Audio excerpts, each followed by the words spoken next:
Frédéric, c'est un ancien agrotique. Tu es sorti en 2004. Frédéric Henry. Tu es cofondateur du groupe Daring, 9 associés, 15 salariés. Tu es basé à Rennes. Tu nous as fait le plaisir de faire tout ce déplacement pour les 30 ans. Et tu gères une société de management de transition. Tu m'as bien dit ça. Hein. Tu m'as dit que tu insistes bien sur ce point-là. Et donc, tu as 15 minutes pour nous parler de ton expérience, hein, comment tu as déployé, quelles sont les demandes en termes d'IAG et le service aux entreprises. Donc, tu racontes ton expérience. Voilà, tu la partages. Merci Bruno, bonjour à tous. Donc, écoutez, je suis très content d'être ici aujourd'hui, très content d'être aussi un agrotique invité à s'exprimer devant vous aujourd'hui. Je vous avoue que j'ai plus eu l'habitude d'être de votre côté et que c'est un peu impressionnant d'être de ce côté-là. On ne l'avait pas vécu à l'époque. Donc merci beaucoup Bruno pour cette invitation. Ce qu'on m'a demandé, c'est de faire un petit pas de côté par rapport à l'environnement agricole. Vous allez le voir, je vais me présenter rapidement, je suis obligé de passer par là pour expliquer un peu le contexte, de faire un pas de côté par rapport à tout ce que vous avez pu voir et tout ce qu'on a détaillé sur le milieu agricole. Moi, j'ai travaillé directement dans le milieu de la distribution en sortant d'Agrotique, donc Agrotique en 2004-2005, et très vite, je suis parti dans l'intégration des systèmes d'information et le conseil en organisation. Alors, le conseil en organisation, c'est faire de la gestion de projet, mais ça se vend mieux quand on dit conseil en organisation. Et je suis très vite tombé dans ce qu'on appelle le retail, la distribution, et j'ai fait toute ma carrière, donc les 20 dernières années dessus. Et c'est de ça dont je vais vous parler aujourd'hui. J'ai été au fur et à mesure du temps directeur de projet, puis dans des sociétés de distribution, directeur des systèmes d'information, donc DSI, vraiment sur les sujets IT. Et j'ai eu la chance de pouvoir découvrir ce qu'on appelle la supply chain, c'est la chaîne d'approvisionnement, c'est tout le pilotage des marchandises et leur acheminement, leur approvisionnement d'un point A à un point B.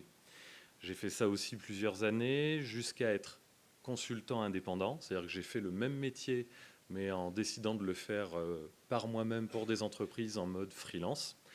Et en 2017, et c'est pour ça que je vais en parler tout à l'heure, j'ai fondé avec des associés la société Daring, qui est spécialisée en management de transition et qui en fait travaille aujourd'hui avec environ 600 indépendants, comme moi, et selon leur savoir-faire, selon leurs compétences, selon leur seniorité, on les positionne chez des entreprises qui en ont besoin, soit pour un remplacement, soit le temps de recruter. Et donc, on vient porter des expertises là où elles sont nécessaires sur l'ensemble de la chaîne de valeur de la distribution. Je vais revenir un petit peu dessus derrière. Ce que je vous propose aujourd'hui de voir, c'est des retours d'expérience. C'était la commande de Bruno. C'est qu'est-ce qu'on voit aujourd'hui dans la distribution, qu'est-ce qui est fait. Et je vais le faire à travers 3 retours d'expérience. Le premier qui va porter sur l'approvisionnement, la supply chain elle-même. Et on va parler de prévision des stocks, de courbe de vie, de statistiques. Je suis sûr que ça va vous mettre un gros coup de boost. Le deuxième, c'est le management de transition. Et vous allez voir un cas d'usage qu'on a expérimenté et qu'on a mis en œuvre sur de l'IA générative appliquée à du CV. Et je souhaitais faire un petit recul, un petit dézoom pour expliquer quelles étaient aujourd'hui les demandes du marché telles qu'on peut me les formuler sur l'intelligence artificielle et l'IA générative. Et aujourd'hui, ce qui se dessine un petit peu comme les profils attendus et les profils qu'on est amené à proposer aux entreprises lorsqu'elles veulent se lancer sur l'IA. Premier cas d'usage, on va partir tout de suite dans du costaud. Donc, on va parler planification des stocks. Ça doit parler à certains et pas du tout à d'autres. La planification des stocks, c'est un point hyper important quand on fait de la distribution. On achète des marchandises, on les revend. Si on en achète trop, on se retrouve avec des entrepôts remplis. Si on n'en achète pas assez, on ne peut pas les vendre à ses clients. Il y a quelque chose qui est utilisé, un outil métier qui est utilisé pour ça. Dans toute la distribution, c'est ce qu'on appelle des courbes de vie. C'est des prévisionnels de vente qui vous permettent de savoir, d'appréhender, de lire un petit peu l'avenir en vous disant ce produit-là, je vais en vendre tant à telle échéance. C'est très utilisé dans l'industrie et comme vous allez le voir, historiquement, c'est des choses qui ont été créées il y a longtemps et qui sont basées sur énormément de biais humains. Et ce qui est intéressant, c'est que l'IA vient corriger ces biais humains. Je vous avais dit qu'on allait faire des stats. Donc une courbe de vie, un prévisionnel de vente, ça se présente comme ça. C'est par exemple, là on a pris un exemple textile, c'est pour des pulls. Quand vous achetez des pulls, il y a un comportement collectif de la population qui fait que les pulls vont être achetés avec cette cinétique-là. Vous avez en abscisse les semaines et les quantités qui sont vendues. Ce qui est intéressant là, c'est qu'on a un pattern statistique. On n'est pas obligé de mettre d'unité. On sait que tous les pulls vont se comporter de la même manière. Et ce qui est hyper intéressant là-dedans, quand on fait de l'approvisionnement, c'est qu'au bout d'une semaine, 2 semaines, 3 semaines, on voit la cinétique d'un produit en particulier, on sait le projeter sur le reste de la saison. Un produit qui marche bien en rouge. Un produit qui démarre pas bien, de la même manière, en quelques jours, quelques semaines, on sait le projeter. Vous voyez que les courbes ont la même forme, mais pas les mêmes volumes. Et ça, c'est hyper important. C'est un des sujets les plus centraux dans l'industrie de la distribution. C'est qu'en ayant ces courbes projetées, je peux savoir si je vais être en rupture, par exemple en semaine 41, j'ai mangé tout mon stock, ou si je vais avoir du stock pour la totalité de l'année ou de la saison. Je ferme la parenthèse, c'était nécessaire de passer par là pour expliquer la suite. Aujourd'hui, ce qu'on voit, c'est que les courbes de vie que je vous ai montrées là, elles ont été construites par des humains qui les ont découpées avec leur intelligence humaine, en disant il y aura une courbe de vie pour les pulls, une pour les pantalons, une pour les t-shirts, etc., etc. Et ces courbes de vie-là valent très très cher. C'est un secret qui est vraiment très gardé dans les entreprises. C'est un point hyper confidentiel. Et réussir à faire des belles courbes de vie, c'est quelque chose de très très costaud. L'IA a complètement chamboulé ça, c'est-à-dire que les métiers sont en train de changer complètement. Là, on a un cas d'usage qui reprend 3 types d'IA que Christian nous a présenté tout à l'heure et que je vais passer. Donc, un premier aujourd'hui, maintenant les courbes de vie et l'intelligence artificielle permettent de faire de la reconnaissance d'image. Vous créez un produit, vous le prenez en photo, l'IA va le reconnaître, col en V, manches longues retroussées. On peut le rentrer dans son pantalon, on a les couleurs, on a les prix. Tous ces éléments-là sont reconnaissables par photo et viennent, avec une IA d'analyse d'image, alimenter une base d'attributs produits. Deuxième cas, là on est purement dans l'IA générative. L'IA générative, elle connaît tous ces attributs-là et c'est elle qui va rédiger directement quand vous allez sur un site internet, que ce soit pour des lave-linges, des pulls ou ce que vous voulez. Vous avez le descriptif du produit avec ses conditions de lavage, etc. Tout ça aujourd'hui, c'est écrit par une machine, c'est-à-dire qu'il n'y a plus d'humains aujourd'hui qui le font et les gros projets dans la distribution, c'est cela. Tout est écrit directement en IA générative. Et je reviens sur mes courbes de vie. Le point qui a changé vraiment l'industrie, c'est qu'à partir de ces attributs produits, on a une IA. Alors, elle est embarquée dans un logiciel qui va faire ce qu'on appelle de l'auto-clustering ou de l'auto-classification. C'est-à-dire qu'elle ne va plus utiliser des segmentations simples et humaines, je suis un pull, je suis un pantalon, etc. Elle va prendre tous les attributs dont on a parlé et elle va elle-même auto-clusteriser, donc faire ces regroupements, ces classifications, des choses qu'on n'aurait pas imaginées. Elle va pouvoir savoir, par exemple, qu'une chemise en jean, au final, elle ne se comporte pas comme une chemise, mais elle se comporte comme un jean.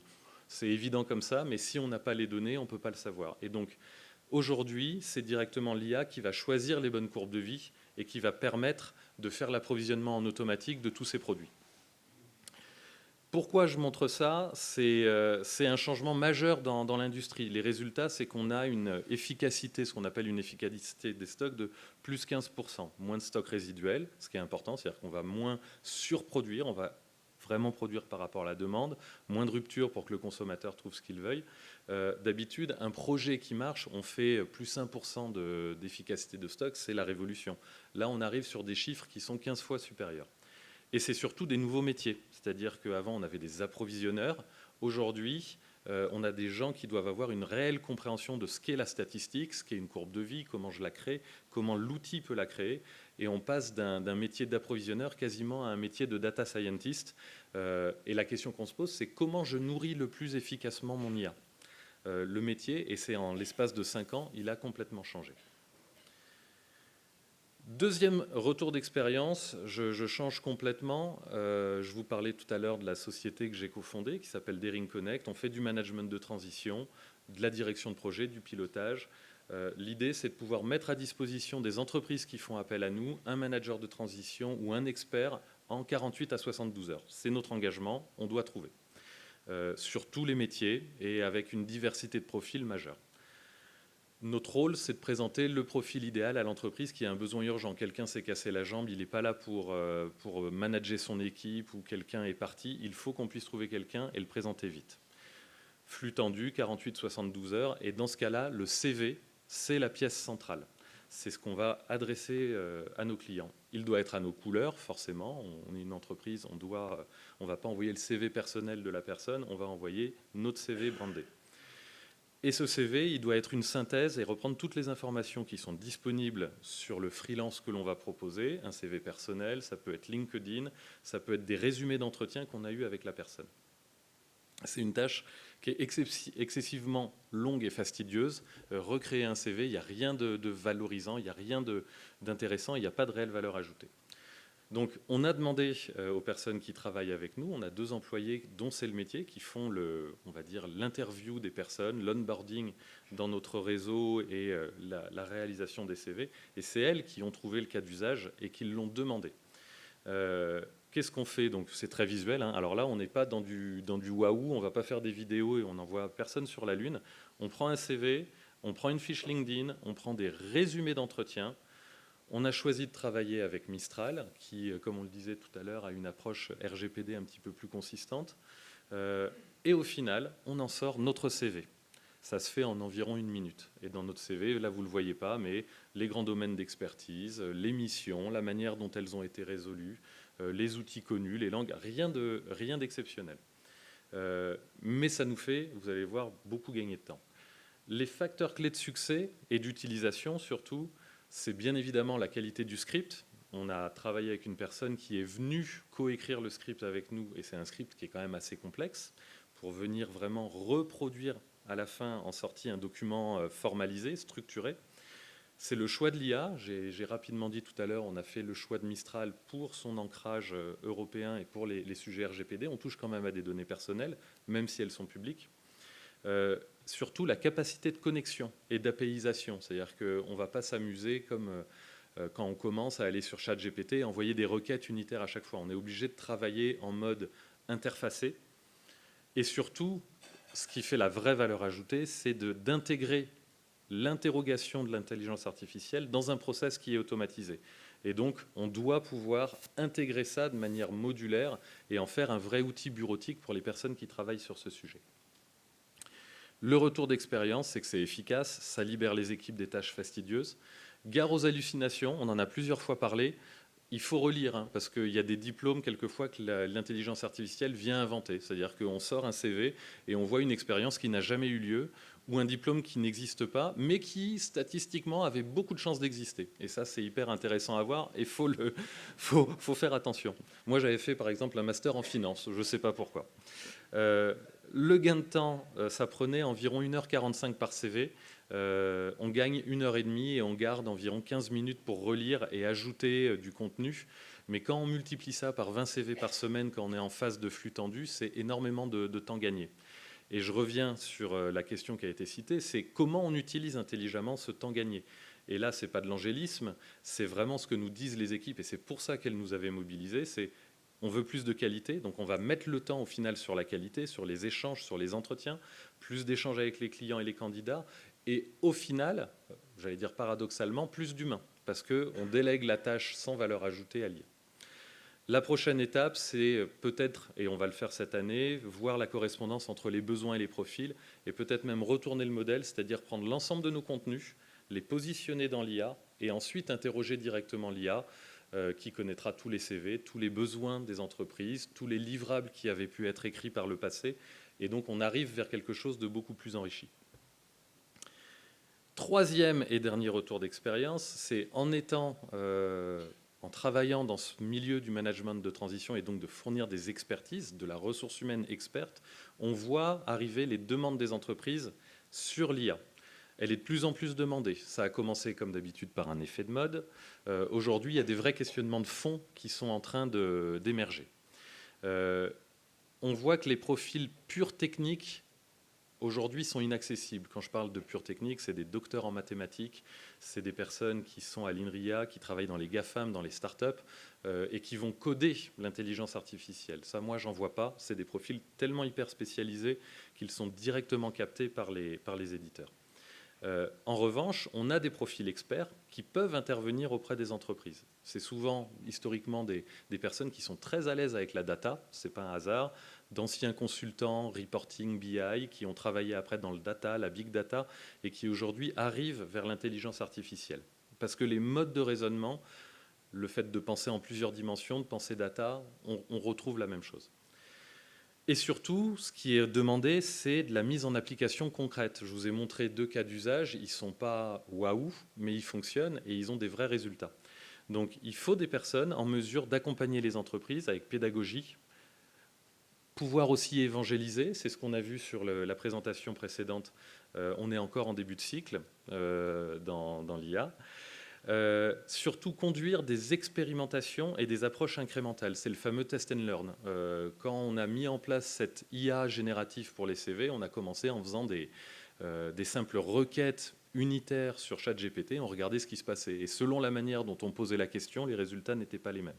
Et ensuite, on a endurci, ensuite on a passé à l'échelle et on a industrialisé. Il faut se centrer sur des cas d'usage simples, on ne va pas inventer des choses inutiles, c'est vraiment la valeur du cas d'usage qui va être porteuse de valeur. Et surtout, il faut des personnes qui soient en capacité, au-delà d'expliquer, c'est de conduire le changement. Il y a des évolutions derrière qui sont hyper importantes en termes d'organisation, en termes de métier. Si on se centre sur les 3 premiers points et qu'on oublie le 4e, dans 70% des cas, effectivement, les projets sont des échecs. Et donc, ce sera ma conclusion, et j'en profite, c'est les 30 ans d'Agrotique. Pourquoi est-ce que c'est une énorme opportunité pour les agros, et encore plus pour les agrotiques ? Vous me voyez sûrement venir. Agro, ingénieur généraliste, multidisciplinaire. On a la chance de toucher, pendant nos études, à énormément de champs de compétences, aussi bien techniques, sociologiques, économiques, et on est légitime sur ces sujets-là. On est en capacité de découvrir, d'intégrer de nombreux secteurs, donc sortir du milieu agricole, aller dans la distribution, aller dans d'autres sujets. Et quand vous regardez, je pense, dans vos promos, vous voyez l'étendue des secteurs qui sont touchés. Il y a une réelle capacité à aller plus loin. Une compréhension des statistiques, et ça, l'agro, avec un petit peu de recul, on se rend compte qu'on sait penser en statistiques, ce qui est peut-être moins le cas d'autres formations scientifiques. Et cette notion de pensée statistique est hyper importante dans l'IA. La capacité de modélisation, et là je parle aux agrotiques, savoir transcrire un problème, savoir poser la bonne question en la modélisant, c'est une compétence, et merci encore Bruno, qu'on a acquise grâce au corps enseignant de Montpellier et de Bordeaux, et c'est un gros plus. Et on s'en rend rarement compte quand on le fait, en fait. C'est une fois qu'on prend un petit peu de recul, et c'est pour ça que j'en parle maintenant. L'approche systémique, savoir intégrer une brique qui fonctionne dans un ensemble de briques et dans un système plus large, c'est notre ADN. Faire une médiation technique entre le technique et le métier, centré encore une fois sur des cas d'usage, des process d'innovation, des process itératifs, s'appuyer sur le mode projet, on est totalement équipé pour ça. Et surtout, ce qui est incroyable, c'est qu'on est des ingénieurs du vivant. On travaille le vivant, l'humain. On est habitué à travailler avec les dimensions sociales et sociétales. Et c'est quoi l'IA ? L'IA, c'est un biomimétisme. En fait, on a demandé à une machine de venir mimer un réseau de neurones. C'est-à-dire qu'on fait de la bio. Donc, on est des ingénieurs du vivant par excellence. On doit prendre ces sujets, les appréhender et les déployer. Et dernier point, je terminerai là-dessus, et je ferai peut-être le lien avec l'intervenant derrière, c'est on est en mesure de détecter des opportunités, on comprend les technologies, et surtout on comprend leur part de risque. Toute invention comporte sa part de risque, de positif, de négatif, et justement notre approche, je pense, multidisciplinaire, notre capacité à comprendre aussi les dimensions sociales, sociétales, et on l'a vu dans l'ensemble des interventions aujourd'hui, doit nous permettre de s'approprier cette technologie et de pouvoir la déployer auprès des entreprises et auprès du grand public, que ce soit sur le milieu du vivant, sur l'agriculture, et même plus largement. Merci à tous.